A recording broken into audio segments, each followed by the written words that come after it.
नमस्कार, मैं हूं नीलू। तो एक तरफ इजराइल जल रहा है, दूसरी तरफ हम आपको बता दें कि हूती ने बड़ा हमला अमेरिका पर किया है। और यह बड़ा हमला हम इसलिए कह रहे हैं क्योंकि उसके एक फाइटर विमान को निशाना बनाया गया है।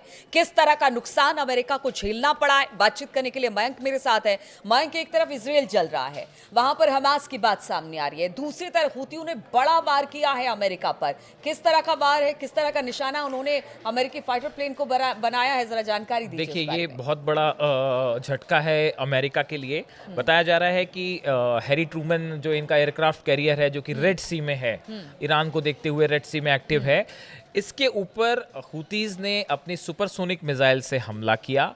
और इस हमले में हैरी ट्रूमन पर एक F-18 hornet fighter plane America का है, वो तबाह हो गया है।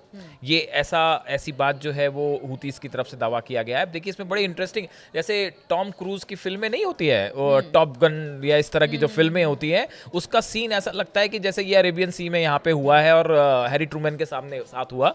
बताया जाता है कि हूतीस की तरफ से एक सुपरसोनिक मिसाइल फायर की गई। इस मिसाइल को अपनी तरफ आगे बढ़ता देख जो ये हैरी ट्रूमन एयरक्राफ्ट कैरियर है, इसने अचानक तेज मूवमेंट किया, जैसा कि अमेरिकन्स कह रहे हैं। अमेरिका के नेवी की तरफ से जो बयान आया है, उनका कहना ऐसा है कुछ कि तस्वीरें भी हूतीज, आई हैं। हाँ, तस्वीरें भी आई हैं कि हूतीज की इस मिसाइल से बचने के लिए हैरी ट्रूमन ने बड़ा फास्ट मूवमेंट किया। और उस मूवमेंट के चलते ऑन बोर्ड जो F-18 था वो और उसे कैरी करने वाला व्हीकल दोनों समुद्र में गिर गए। हाँ। ऐसा अमेरिका का दावा है, अमेरिका का कहना है।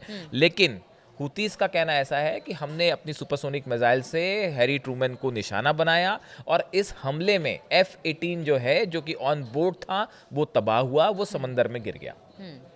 दावे दोनों अलग अलग हैं, लेकिन ये तय है कि F-18 डिस्ट्रॉय हुआ है और वो समुद्र में गिरा है। अब वो मिसाइल उसको हिट की या नहीं की, वो एक अलग बात है। लेकिन F-18 सुपर हॉर्नेट जो है, वो एक तो 16 मिलियन का वॉरशिप, 16 मिलियन का फाइटर जेट है। और ये बड़ी थोड़ी सी हैरान करने वाली बात है कि जो है वो 16 मिलियन का जो आपका टॉप ऐसे ही गिर मोस्ट जाता है। नेवी का फाइटर प्लेन है, वो शिप के मूवमेंट से गिर जाए, ये बात एक्चुअली थोड़ी सी डाइजेस्ट करने वाली है नहीं, बट फिर भी। और इसके बाद जो है ये एक बड़ा झटका है अमेरिका के लिए, इसमें कोई दो मत नहीं है, क्योंकि F-18 एक बेहद आधुनिक जेट है। और जिस तरह से हूतीज ने इसको निशाना बनाया और बताया जा रहा है कि वो हो गया। लेकिन इसके अलावा फिर देखिए, ये इन्होंने ये भी कहा है, हूतीज की तरफ से जो याया सारी उनके स्पोक्स पर्सन है, उन्होंने कहा है, we targeted the US aircraft carrier USS Carl Vinson and its escorting warships with drones. इन्होंने कहा है कि हमने सिर्फ हैरी ट्रूमन पर हमला नहीं किया, जो कार्ल विंसन, इनका अरेबियन सी में दूसरा एयरक्राफ्ट कैरियर है, जो ईरान के लिहाज से भेजा गया था, हमने उसको भी निशाना बनाया है। और उसके साथ जो एस्कॉर्ट करने वाले वॉरशिप्स थे, उस पे भी हमने हमला किया है। हालांकि इसमें कार्ल विंसन को कोई नुकसान हुआ या उसके जो काफिला साथ में होता है उसको कोई नुकसान हुआ, इस बारे में कोई अभी जानकारी नहीं है। लेकिन उन्होंने कहा है कि ये हमला किया है। इसके अलावा एक और दावा हूतीस की तरफ से किया गया है, ये इसी के साथ की बात है, मतलब ये लेटेस्ट हमले की बात कर रहे हैं। उनका कहना ऐसा है कि हमने इजराइल में 2 जगह पे जो है वो ड्रोन से अटैक किए हैं। अब हालांकि उन्होंने एग्जैक्टली हूतीज ने ये नहीं बताया कि कितना नुकसान हुआ है, लेकिन जगह वो बता रहे हैं। एक तेल अवीव बता रहे हैं, दूसरा अश्कलोन जो इनका एरिया है, ये 2 जगह पे हमने नए ड्रोन से नए हमले किए हैं। तो हूतीज की तरफ से 3 दावे हैं। पहला तो जो है वो हैरी ट्रूमन वाली बात, तो वो अमेरिकन नेवी ने भी कंफर्म कर दी है कि एक जहाज उनका F-18 गिर गया है।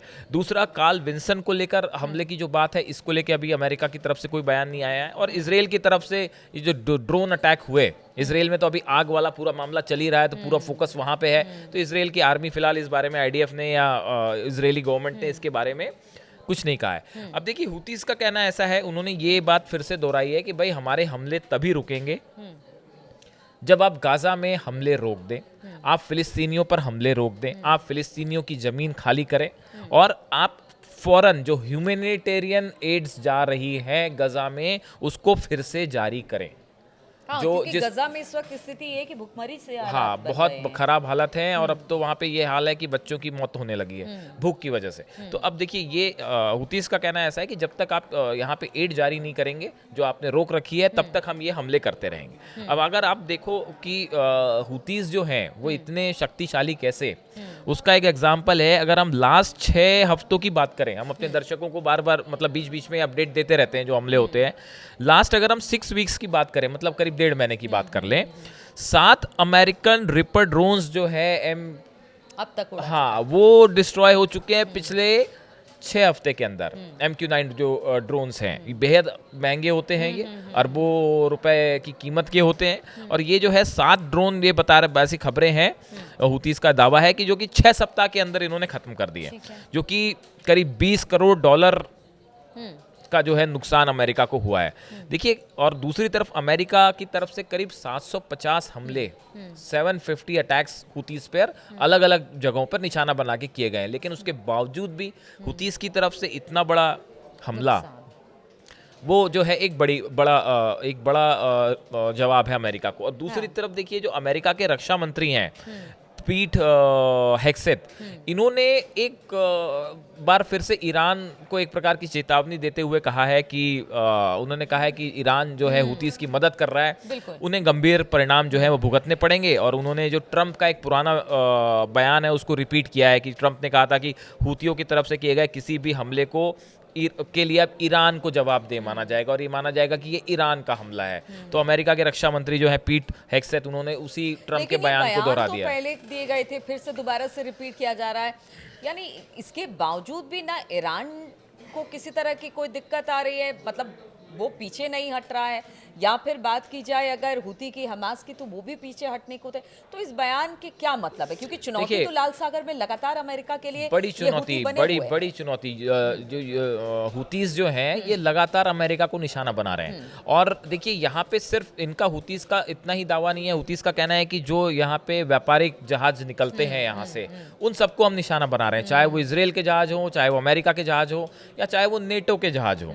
तो ये लगातार जो है एक बड़ी चुनौती हुतीस के बने हुए। देखिए, यहाँ पे समस्या ये है कि हुतीस को खत्म करना जो है ये बहुत डिफिकल्ट है ये मेकआउट करना कि कहाँ पे हुतीज हैं, कहाँ पे कॉमन सिविलियंस हैं। और आप अगर हमला करते हैं, हुतीज जो है वो डिवाइडेड है बहुत सारी जगह पे, मतलब कोई एक ऐसा बेस नहीं है कि गजा तो एक छोटी जगह है, एक एरिया वाइज छोटी जगह है, तो वहाँ पे तबाही मचाना आसान है। आप यमन में कहाँ कहाँ अटैक करेंगे? तो ये जो है एक बड़ी चुनौती बना हुआ है अमेरिका के लिए। और ये लेटेस्ट हमला जो है जिसमें F-18 को तबाह करना, ये वाकई अपने आप में एक बड़ी खबर है। सही बात है। तो आप देखिए कि किस तरह की चुनौती हुती अमेरिका के सामने लगातार पेश कर रहा है। हालांकि अमेरिका भी बार बार, चाहे वो ईरान हो या हुती को, उसको डैमेज करता रहा है, खासतौर पर हुतियों को निशाना बनाता रहा है। लेकिन फिर भी हुती बार बार अमेरिका को परेशान कर रहा है, और उसके दावे तो इसराइल में भी नुकसान पहुंचाने के हैं। अब ऐसे में देखना होगा कि अमेरिका इस पूरे मसले को लेकर क्या करता है।